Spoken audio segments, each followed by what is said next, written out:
So in this video, I'll be discussing the City Watch series as a whole. I kind of like blazed through all of his books, so I'm not really able to give like really specific reviews of each of the books, but I'm just going to do, sort of a series discussion, some of my thoughts on the series, and kind of maybe just briefly go through each book. So to start with, that's what we're going to do. We're going to go just really briefly through each book and sort of the vibes and how I felt about each book and how strong it was relative to the series as a whole. So maybe just to preface this, my rating for the series as a whole would be a 9 out of 10. This is one of my favorite series I've ever read, and it's amazing. And so hopefully that 9 out of 10 will give you a better idea of, like when I rate the individual books, will give you a better idea of whether I think they're sort of above average or below average for the series. So yeah, just bear that in mind that if the average for the series is so high, it's a 9 out of 10. So yeah, keep that in mind.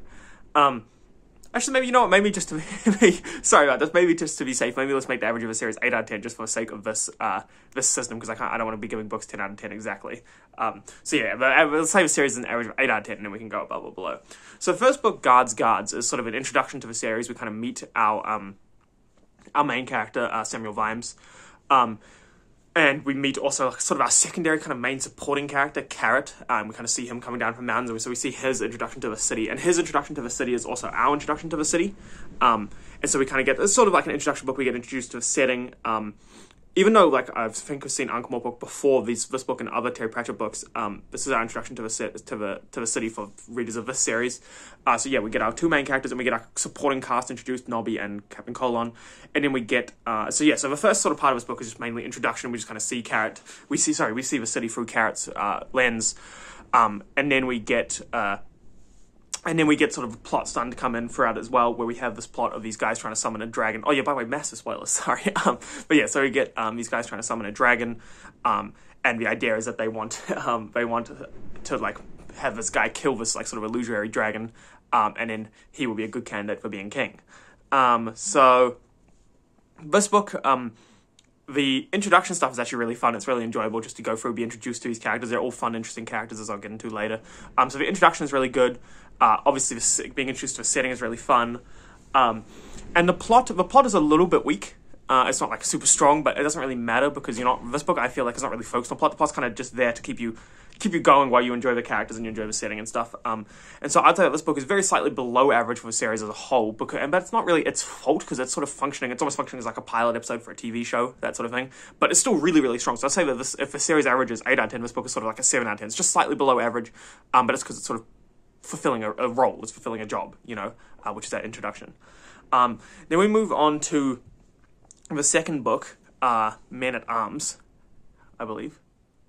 Yes, Men at Arms. I am a functional human being. I remember things. But yeah, so we move on to Men at Arms, and this book is sort of like it's kind of like a branching out. So now we've got our characters that have developed in the first book. So we get Vimes sort of developing into like an actually like a real human being, not just a drunkard. And so we get this second book, which is now we see our characters sort of coming into their own a bit, and we see the formation of the main overall idea of the series, which is the formation of like a functioning police force and stuff. And so we get all that going on. We get the introduction of a couple of new characters like Angua, who's a werewolf, and Gaspo the dog, who's a bit of a reoccurring character. And so we get a couple of new characters introduced, and we get just the kind of the logical next, or the enjoyable next step of the story, which is our characters who we've seen before becoming competent and sort of coming into their own, if you will. And then the plot of the story is the gon, which is just a gun, but it's a gon, has been stolen from the Assassin's Guild. And so we're trying to track down the guy who stole it, and a few people being murdered, and basically it's all because of this dude who, once again, wants a king. And he wants Carrot to be king. And a gon is sort of like a malignant entity, which I think is perhaps a little bit of a metaphor for how guns affect people in real life, but I won't get into that too much. And so once again, this book, I feel like this book is really enjoyable. It's sort of got all these characters sort of coming into their own, and you see this police force developing. Once again, the plot I felt is a little bit weak, but like I said previously, this book is fulfilling a role, and also it's just enjoyable in other ways. And so I don't think it's too much of a problem that the plot's not amazing, but I would say that this book is once again slightly below average for a series, which shows how good the series is going to get. So I'd say this book is more sort of like a 7.5 out of 10. So it's really, really good, but just slightly below average for where I feel like the series is, where the series goes. Then the next book we have Feet of Clay, which now we have our characters, and this is just sort of like, before we kind of had our characters introduction, and we were going up and up and up, and we're doing things, and now we're sort of leveling off, and now we're now part of a functioning police force, and there's no real big gains being had in this book necessarily, but we get like just sort of continuation of the current like sort of ideas, and we get a cool and interesting plot. This one, I think the plot's much better, where golems have clubbed together to make a new big golem, and at the same time we have a vampire who doesn't want who he believes to be the rightful king, Carrot. He doesn't want him to marry a werewolf and have pups, if you will. And so we've got these two plots going on, and they kind of come together, and I think it's really, really good. And so, as I this book, our characters have come into their own. We're seeing them at their sort of, they're functioning at their peak, if you will. The plot's good, so I'd say that this book is now at the series average as an 8 out of 10 book. So that's really good. And then we move on to Jingo, which I will admit I actually didn't read in this reread, because I just didn't happen to be on my phone when I was listening to the audiobooks.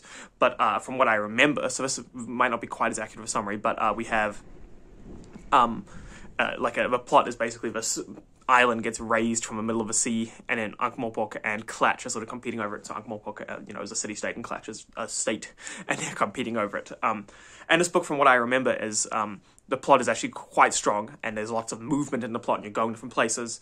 And we still have our police force, now main characters, operating at sort of max capacity. So this book is really, really good, and I'd say that this book is sort of coming, once again, at that series average of 8 out of 10.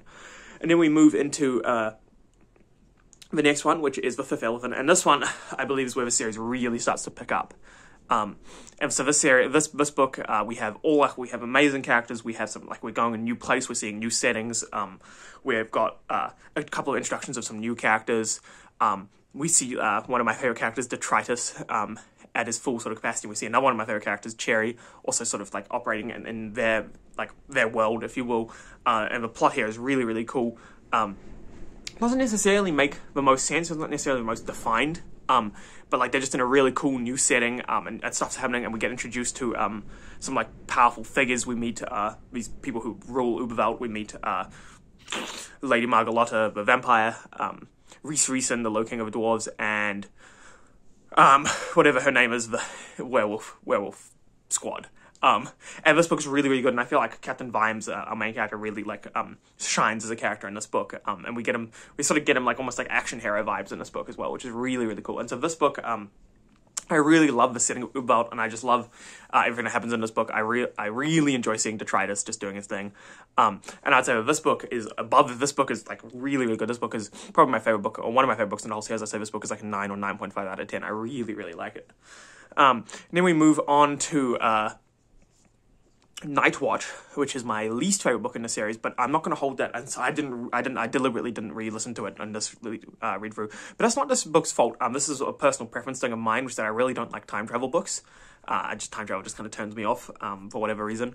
It's not necessarily the logic of it, although time travel does create some plot holes in that way. It's more just I don't know, it just ticks me off. I don't know, maybe I'll make a video about it sometime. But so this book I personally don't enjoy it.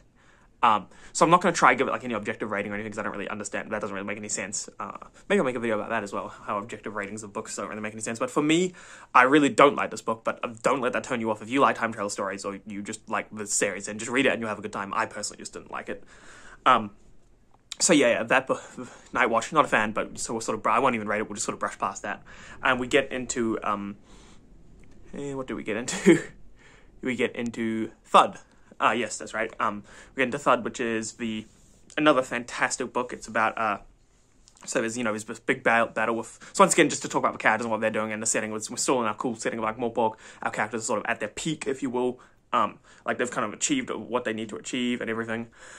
And yeah, so this book is really, really enjoyable.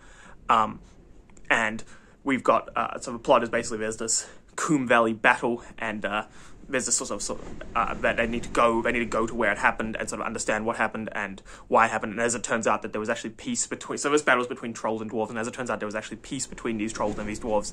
And that's sort of what our characters need to reveal over the course of this book. And this book is really, really good. I really enjoy the characters. I really enjoy the trolls, Diamond King of Trolls, and also Chrysophrase, the the troll gangster. Just really cool and really interesting. I really like how the sort of the message of this book, which is that, you know, like of peace between races, which is, you know, not the most unsubtle of metaphors, but, you know, I think it still gets its point across. So I really enjoy this book, and I say this book is, once again, functioning 9.5 out of 10. This is a fantastic book. And then we finished the series with Snuff, which is the book I just finished now. And I'd say this book is, once again, it sort of takes a bit of a downturn. It's a bit weaker than the other books, because our characters aren't really making super massive gains. But we've also moved to a bit of a different setting. We're no longer in Ankh-Morpork, where Vimes goes on a holiday to his like mansion in the country, and so we have a bit of a different vibe and a bit of a different idea. And this book, I felt like this book was a bit of a weak one to finish on, unfortunately, because we don't have our cool setting to rely on anymore, because we've moved to a country which is kind of a generic country setting, and we don't have our characters to rely on anymore, or most of them, because we've only really got Vimes and his wife, and then a new character called Feeney, who's like the constable of the area, and I don't think he's the strongest of characters. So we're kind of missing out on most of our big cast characters for the majority of the story. We kind of see snippets of them doing stuff in Ankh-Morpork. So I feel like we're missing out on our characters, we're missing out on our setting, and the plot is still kind of weak, and the villain in particular is very weak. Like, he's made out as this big, like, Charlie dude, but at every stage he just gets defeated, and so he doesn't really feel very impactful. So I'd say that this book is a bit weaker than the others. I'd say that this book kind of drops back down to maybe that 7 out of 10. But the reason it's still 7 out of 10 is the stuff I'm going to discuss. I've actually decided to split this into 2 parts because I've been talking for ages. So I'll discuss in part 2, like when I talk about the vibes of this whole series. This book still has the vibes of Terry Pratchett and the vibes of a series, which I'll get into in that next video. So yeah, part 2 will come out in like 2 or 3 days, I guess. But yeah, so the book is still good because of all the other things, but I feel like it's just missing the stuff that brings the other books up to that really, really high level. So yeah, I'd say this book is maybe a 7 out of 10. So yeah, thanks very much for watching this. I've decided now to be a part 1 of this 2-part series. So this video I talked about each of the books kind of individually and tried to go through them a little bit. And then in the next video, I'll kind of discuss the series as a whole and like the vibes and the ideas and all that sort of thing and the characters and everything in the setting. So yeah, thanks very much for watching, and I hope you have a great day.